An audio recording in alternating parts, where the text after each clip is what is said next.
जरा सोचो, दुनिया भर में भगवान की पूजा होती है, लेकिन अवतार हमेशा भारत में ही क्यों हुए?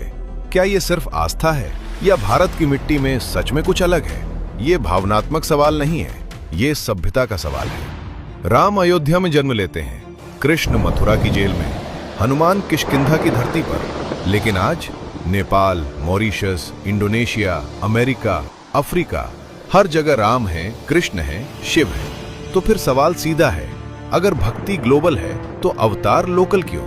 क्योंकि अवतार सिर्फ पूजा के लिए नहीं होते, अवतार होते हैं संतुलन के लिए, और संतुलन वहीं बिगड़ता है जहां सभ्यता सबसे गहरी होती है। भारत सिर्फ एक देश नहीं था, ये एक धार्मिक प्रयोगशाला था, जहां दर्शन जन्म लेते थे, जहां उपनिषद सवाल पूछते थे, जहां ऋषि ब्रह्मांड को भीतर खोजते थे। जब धर्म की परिभाषा सिर्फ नियम नहीं बल्कि कॉस्मिक ऑर्डर हो, तो अवतार भी वहीं उतरते हैं।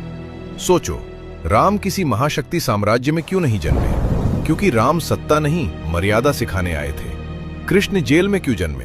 क्योंकि वो दिखाना चाहते थे अंधेरा कितना भी गहरा हो, प्रकाश वहीं जन्म लेता है। भारत की खासियत ये नहीं कि यहाँ मंदिर ज्यादा है, खासियत ये है कि यहाँ अवतार की जरूरत को समझने वाली चेतना थी।